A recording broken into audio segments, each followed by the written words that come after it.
To start off with the strengths and weaknesses of the study that was conducted by Stanley Milgram, and the study was about obedience to authority. This was about the extent to which individuals would be ready to obey even when it comes to harming someone, or in other words, this was about destructive obedience. To start off with strengths and weaknesses, a major reason why we're doing this, and we try to do this in detail today, is because for paper one, right towards the end, we get a 10-mark question, and this is an evaluative question. This is an evaluative 10-mark question where we are asked to write down two strengths and two limitations. I mean, this is what we're talking about. An evaluative 10-mark question where we're asked to write down two strengths and two limitations on a particular study. However, when we are asked to write down two strengths and two limitations, one of the point that either it could be a strength or a weakness. It is something that the examiner asks you to make sure that it is a part of your answer, right? तो हमें दो strengths और दो limitations के बारे में कहा जाता है, और इन दो स्ट्रेंथ्स और दो लिमिटेशंस की हम जब बात करते हैं तो इन दो स्ट्रेंथ्स और दो लिमिटेशंस के अंदर कोई भी एक पॉइंट हमें बता दिया जाता है बाय द एग्जामिनर कि आप इस चीज़ को ज़रूर अपने आंसर का हिस्सा बनाइएगा, including a discussion on this. Now to get started with this, Stanley Milgram. Milgram's study, or the method he used, was a controlled observation. When you talk about a controlled observation being used, it is possible to control extraneous variables. Because it was a controlled observation, let me highlight it in this color.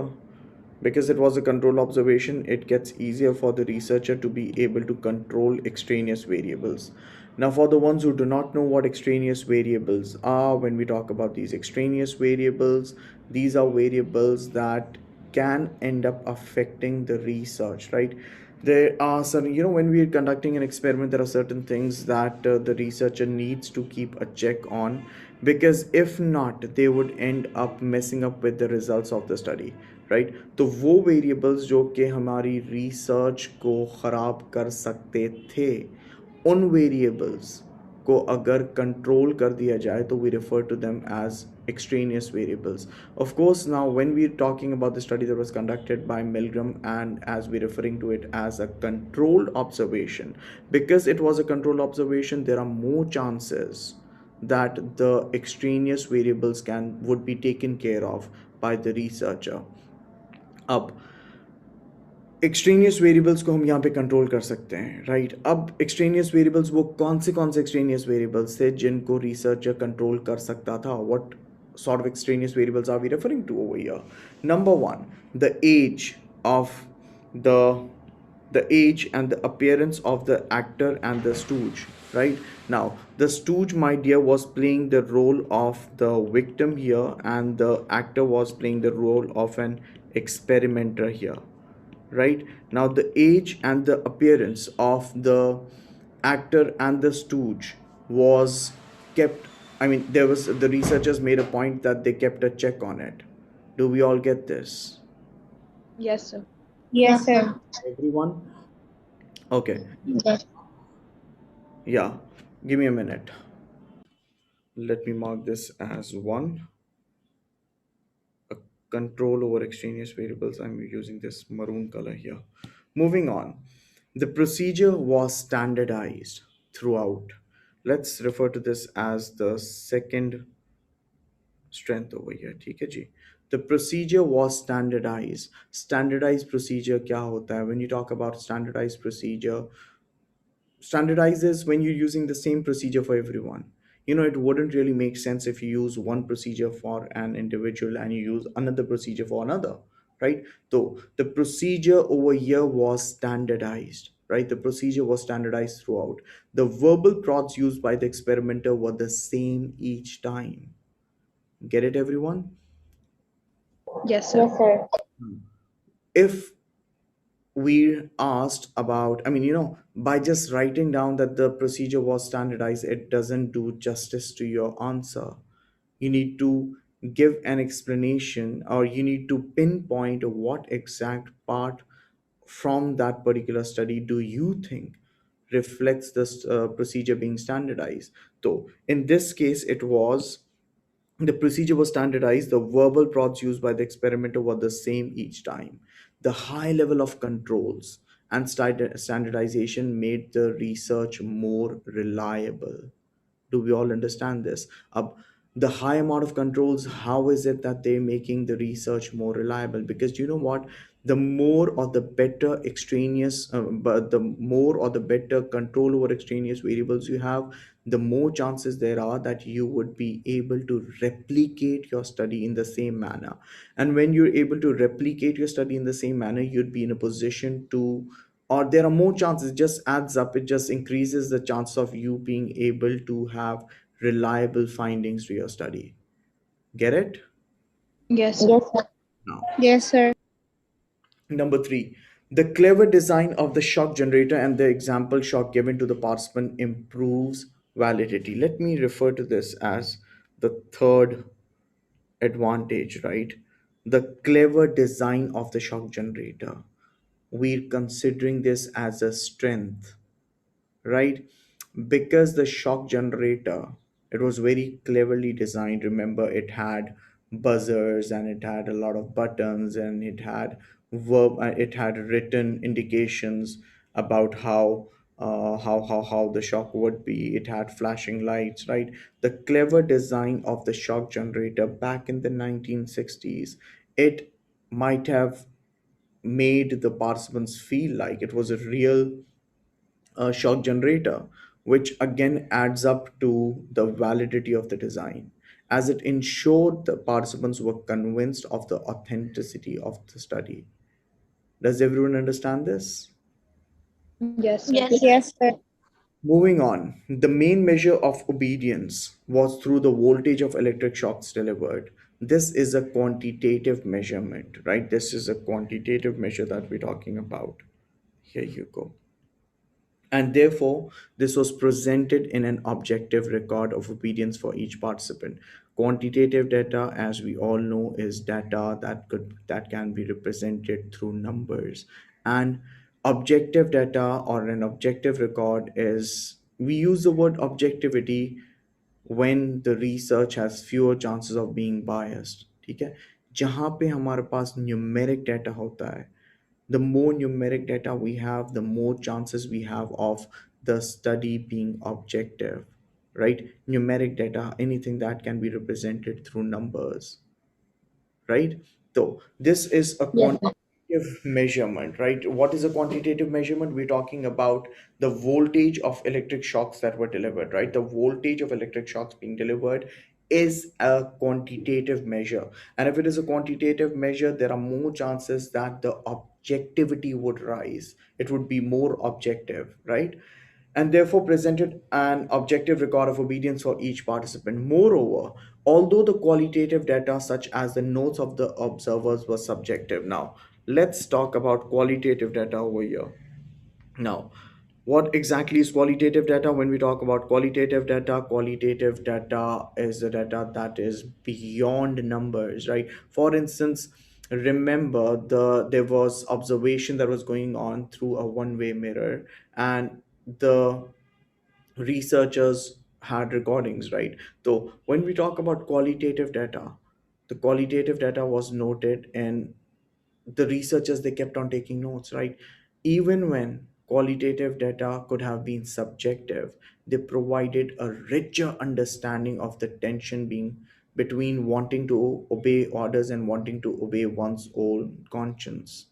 Get it? So we are talking about how qualitative data, we're talking about how qualitative data, despite of the fact that qualitative data is usually referred to as a subjective form of data, ठीक है? Subjective क्या होता है? जहाँ पे वो data, जहाँ पे आपकी पर्सनल वैल्यूज आपका ओपिनियन इन्वॉल्व हो, ठीक है।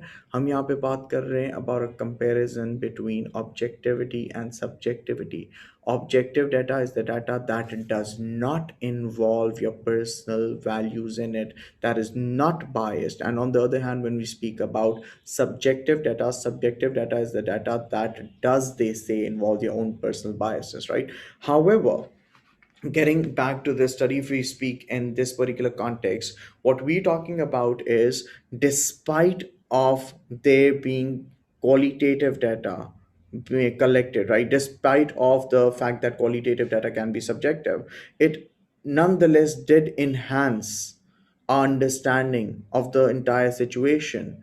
It provided a richer understanding between the participants' consciousness and their wanting to not disobey the experimenter. Do we all get this? Yes, Yes. sir. Yeah. Yes, sir. Moving on. Participants were deceived, of course they were, as to the exact nature of the study for which they had volunteered, and by making them believe they were administering real electric shocks to a real participant. However, Milgram could not have found results that truly reflected the way people behave in real situations if he had not deceived his participants. Of course, that comes without saying. Had Milgram not deceived, what other way do you think he would have used to be able to get results that could be so close to reality? Right? Yes, deception is against ethical guidelines, but nonetheless, for the greater good, he did deceive participants, and in he tried justifying whatever he did later on. I wouldn't want to get into those details over here, but even when he did deceive the participants, he did make a point that he debriefed the participants afterwards.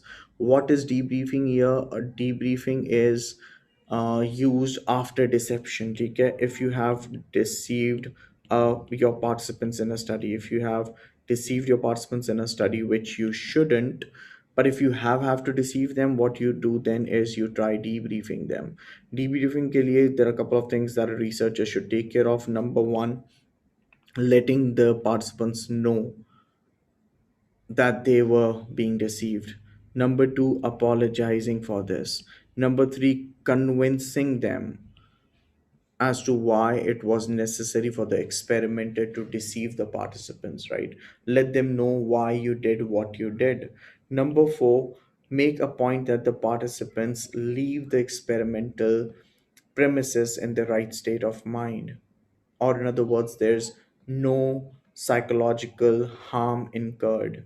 Number five, if the participants are still persistent and they want their data to be removed, you might as well do that as a researcher, right? So, Milgram did debrief them. Milgram did take measures. He did try to ensure that the participants were not psychologically harmed permanently, right, or traumatized. Moving on. It can also be argued that Milgram did not take adequate measures to protect his participants from the stress and emotional conflict they experienced, right? Later on, after the experiment was over, Milgram did whatever he possibly could to cover up for what mess he had made earlier. But the truth is, while the experiment was going on, Milgram let things be the way they were coming. Remember, there was this one participant who had such a convulsive seizure that the experiment had to be halted. Remember, there were participants who were digging their nails into their skin. There were participants who bit their lips. There were participants who had nervous laughing fits. There were participants who were stuttering. There were participants who were trembling. There were participants who were sweating, right? And all of this is pretty stressful. I mean, they wouldn't do that because they wanted to do that. They did it because they didn't really like what they were doing. Nonetheless, they were still doing it, right? Yes. Yes, sir. And in Milgram's defense, Milgram's defense was that he and the students and the psychiatrist, because if you remember, prior to his experiment, what Milgram had done was Milgram had asked his students who were doing majors in psychology and a few colleagues if the results, I mean, he had asked them about how they thought the results of an experiment based on destructive obedience would be like, and they weren't the what he found out from that was the his students and his colleagues, they thought not more than 3% people would be ready to go all the way till 450. In contrary to that, after his experiment, he figured out that there were around 65% people who were ready to go all the way to 450 volts.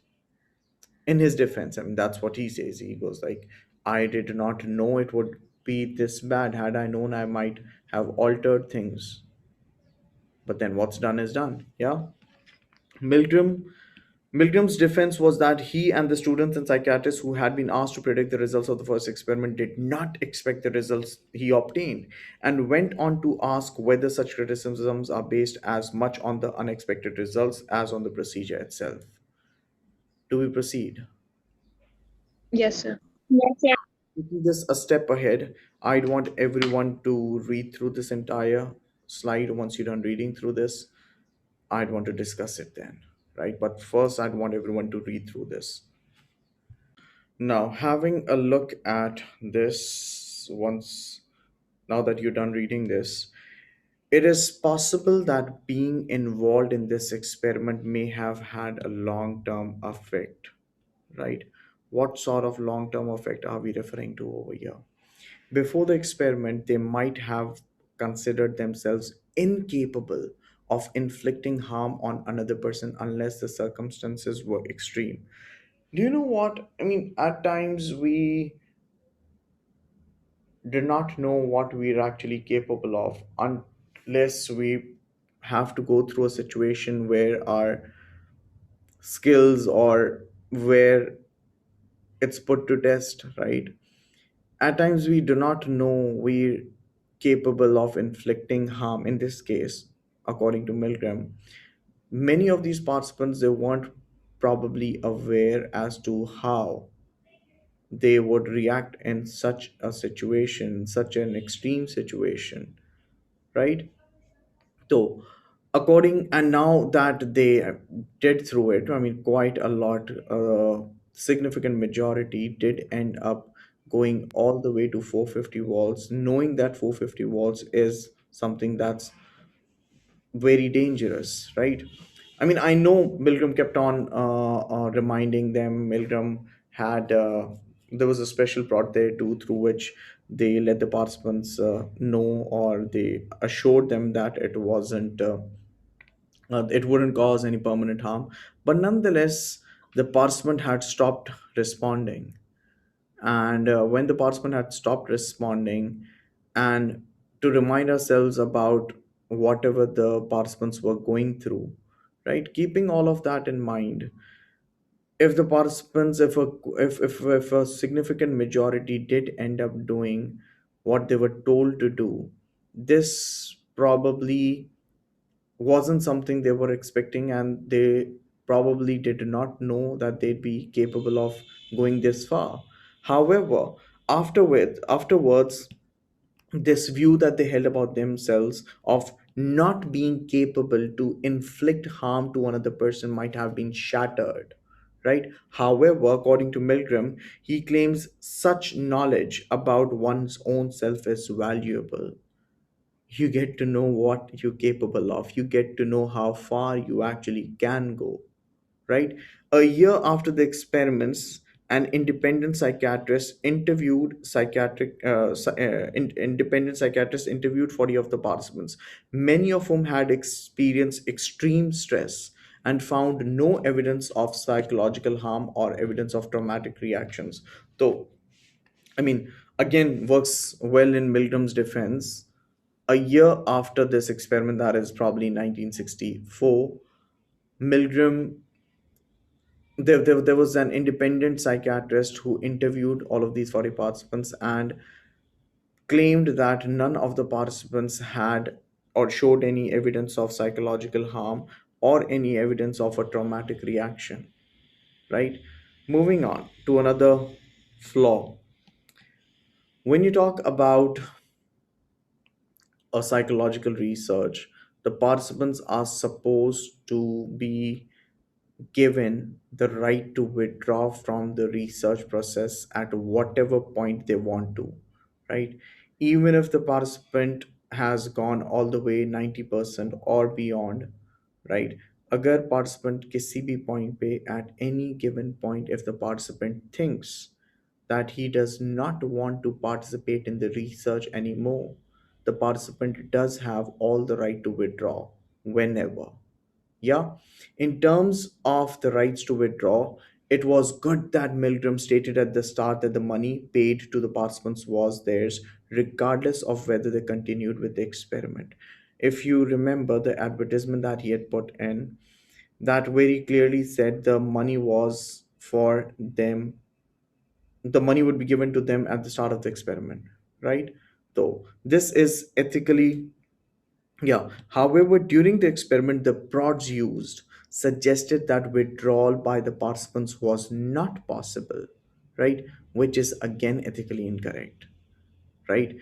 The prods, the way these prods were phrased, and remember they were standardized, the prods that were used, they pretty much suggested that the participants could not leave the experiment, right? So even so, we should consider whether the experiment would have been valid if the experimenter kept reminding the participants about his right to withdraw, right? Don't you think if the, instead of using the prods, if the experiment kept on mentioning that the participants could withdraw whenever and they'd still get the money, do you think that many participants would have gone all the way to 450 volts? I don't think so. Get it? No, sir. Moving Yes, on. sir. A major criticism of Milgram's study was his unrepresentative sample. Milgram chose to study only American men. Thus, he was deliberately ethnocentric and endocentric. Remember, the study was conducted in the New Haven area. An ethnocentric research is a research that has participants from a particular culture, right? Cultural relativism भी बोल सकते हैं आप लोग इसको. The point is एक ही जगह के लोग सारे अमेरिकन थे, and the term endocentric, the sample comprised of males only. Remember, when your study only comprises of male participants, we refer to that study as an endocentric study, okay? And a research that comprises of female participants only, we refer to that as a gynocentric, right? So this study was deliberately ethnocentric, this study was deliberately endocentric as well. Get it? Yes, sir. Yes, sir. But Yes, sir. let's give credit to Milgram because he had a variety of backgrounds and different ages that he had as a sample. It could be argued that by using men, this produced a sample that was biased or did not reflect the general population. The study was also limited to those who read the advertisement. Again, what if there were so many people? I mean, it was an advertisement that was put, right? What if someone did not read it? There's a possibility. And what if they did not read it, but still if they would have read it, they might as well would have participated in the study. And on the other hand, there's again a possibility that someone might have read it, might have wanted to participate but couldn't because of any xyz reason, right? Now these men who replied may have somehow be different from the general population. However, the wide range of occupation of these men showed that even people from professional backgrounds who are likely to be in positions of power themselves do obey the commands of an authority figure. Do we all get this? Yes, sir. Right. Yes, sir. Another criticism that Milgram has faced has been in terms of ecological validity. Remember, this was a lab experiment, right? A lab experiment is an experiment that is conducted in an artificial environment, through an artificial environment. और वो experiments जो artificial environment में conduct होते हैं उनकी ecological validity low होती है. What exactly is ecological validity now? When we talk about ecological validity is the extent to which a study is conducted in its natural normal environment. किस हद तक आपकी research actually normal environment में conduct हुई है, right? Normal as in day to day environment में conduct हुई है. Of course इसकी ecological validity would be low because, you know, I mean, yeah, in your daily life situation, you don't put a shock generator in front of you and try to make people learn things by threatening them that you would punish them through an electric shock and then actually doing it. You don't do that, right? So this is very different from how things are in reality. And you could bring in the concept of mundane realism over here as well. I could write it down for you. Mundane realism. अब mundane realism क्या है? How realistic is your task that you've been asked to do in an experiment? And this wasn't something that was realistic. This doesn't happen in reality, right? So another main criticism of Milgram's experiment was that it was not ecologically valid. It can be argued that Milgram's work was carried out in an artificial setting and has little relevance to the real world. Do we get this? Yes, Yes, sir. sir. Everyone? Yes, sir. Yeah. Now that we're done discussing the strengths and limitations, I'd want everyone to read through this question. Let me highlight this question. I mean, let me rather zoom it. I'd want everyone to read through this once. Now we have this question that was there in the October November examination from 2020. This is from paper 1, variant 1, right? Having a look at this question, evaluate the study by Milgram, obedience in terms of two strengths and two weaknesses. At least one of your evaluation points must be about qualitative data. Now, this is what I was talking about, right? This is what I was talking about. The examiner makes a point that they do, yeah, the examiner makes a point that they do have at least, they do give you directions in terms of one particular strength or weakness. Now, it's on your discretion if you'd want to use this usage of qualitative data as a strength or as a weakness, right? It's on your discretion.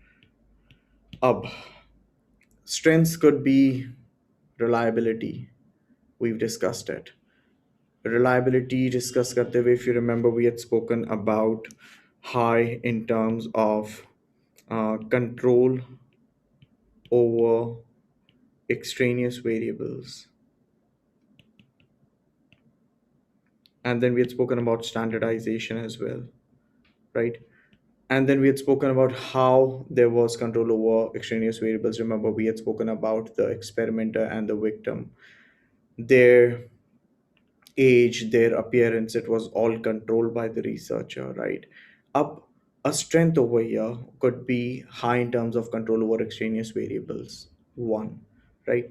Up, remember, I have said this numerous times earlier. Whenever we talk about an evaluative question like this, paper one, 10-mark question that comes right towards the end of the paper, you need to make a point that for every strength and weakness that you're adding, you're catering it in terms of three different things. Now, let me see if I have enough of space anywhere. Yeah, I could use this part. So, if we're talking about a strength over here,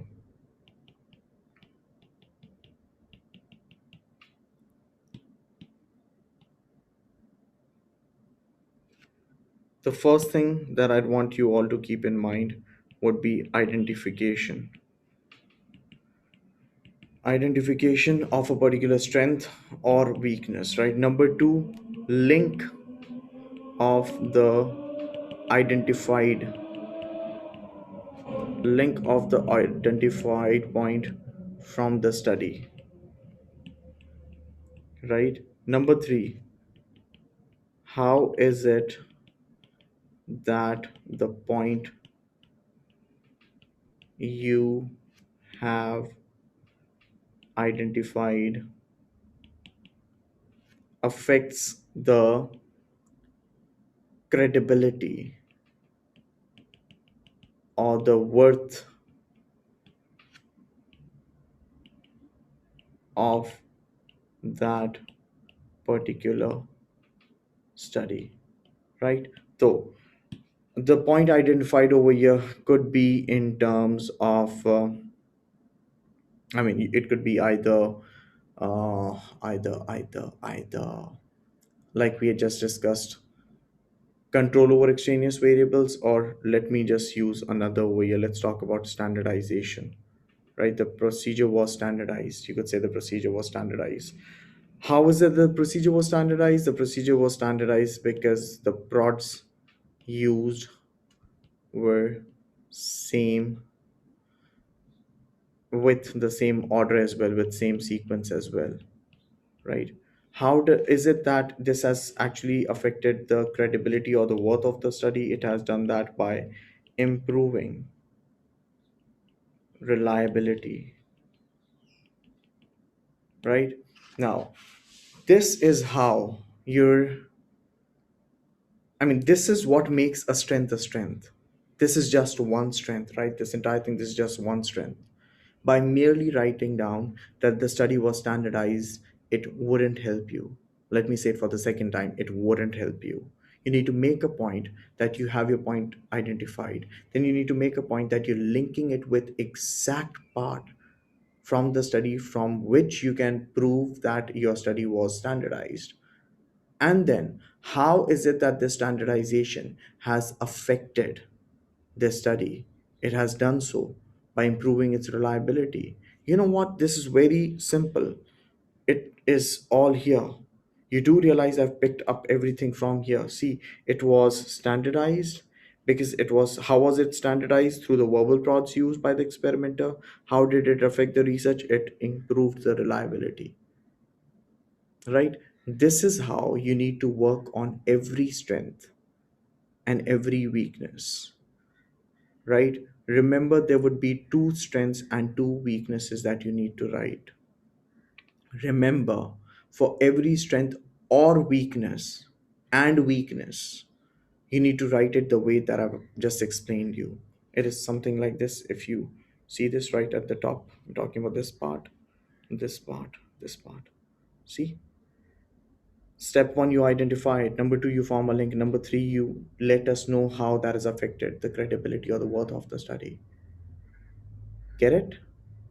Yes, sir. Yes, Okay. sir. Now, one more thing that I'd like to bring into your attention. You know what? Your paper structure changed in 2018. And back in 2018, if we have a look at the specimen paper, right? Pre 2018, because paper structure जब change होता है तो उससे around 2 या 3 साल पहले आपके पास specimen paper आ जाता है. It just had 20 lines, right? I think everyone does know that when it comes to your A levels psychology papers for AS only, that is paper 1 and paper 2, we have uh, we have what do you call it, we have lines that are there, right? There are lines that are there and we need to answer our questions on those specific lines. For instance, for a 1 mark question you get 2 lines, for a 2 mark question you get 4 lines, for a 4 mark question you get 8 lines, for a 6 mark question you get 12 lines. And if you have a look at the specimen paper back, that was the specimen paper for 990 A level AS psychology, and if you have a look at that, you'd see there were 20 lines there. However, with the pass of time, I think the CI people, they realize that students need more of lines to be able to write an answer like this, considering the demand of the question. And slowly and gradually, there was a year when I remember there were 23 lines, there were 24 lines, there were 25 lines, there were 27 lines. And if we talk about this question in particular, for this question, I think there are 42 or 43 lines that they've given. In other words, you have enough of space to give the details that they're demanding from you. right? Yes, Yes, sir. sir. Suggest you should keep Yes, around sir. 35 lines in mind. I'd suggest you should keep around 35 lines in mind while writing your answer. Around 35 to 40 lines, right? And if you think, and that depends again on your writing, if you think, I mean, it would be amazing if you could leave, I mean, you write a paragraph, let's just say this is a strength, and then you leave a line, and then you write down another strength, then you leave a line, then you write down your weakness, and then you leave a line, and then you write down a weakness, and then you leave a line, right? What I'm talking about is using block paragraphs. Ideally, I mean, if you think your writing allows you to do so, and I think by having a look at the paper before you by having a look at the paper, you could very well figure out if it would allow you to use block paragraphs. Why is it that I'm suggesting you to use block paragraphs? Because if you're using block paragraphs, that makes it easier for the examiner to know that a particular strength has ended and another has started, and a particular weakness has started and ended and started and ended. We get this? Yes, sir. Yeah. Yes, And yes, sir. I want to walk you through this level 4, because this is what we're aiming at, and we're aiming at a 10 on 10. So the evaluation should be comprehensive. I mean, what I told you, that is comprehensive. The answer demonstrates evidence of careful planning, organization, and selection of material. Number 3, your analysis, there should be valid conclusions that effectively summarize issues and arguments, which is evident throughout, right? There should be consistency. Your answer should demonstrate an excellent understanding of the material that you're using over here. And I think this is pretty much it when it comes to a 10-mark evaluative question. Yeah, this is pretty much it when it comes to a 10-mark evaluative question from paper 1, AS Psychology, for the students who are uh, curious about what the structure of a 10-mark question would be. It's very simple, and there's no rule book that says you're supposed to do what I asked you to do. But if I'm saying it, I know why I'm saying it. I have discussed this with examiners, and I do know what I'm talking about. And that's, I believe, pretty much it for today. I'd want everyone to attempt this question, attempt it, and email it so that we could discuss it. And yeah, that's pretty much it. And if anyone has any question, please feel free to ask. No, sir. No, sir. No question at all? No, sir. If there's no question at all, I think I'll bring this to an end over here, because I need to start another class. And take good care of yourselves. Make a point that you are doing what you've been asked to do. And yeah, that's pretty much it. Take care of yourselves, and Allah Hafiz.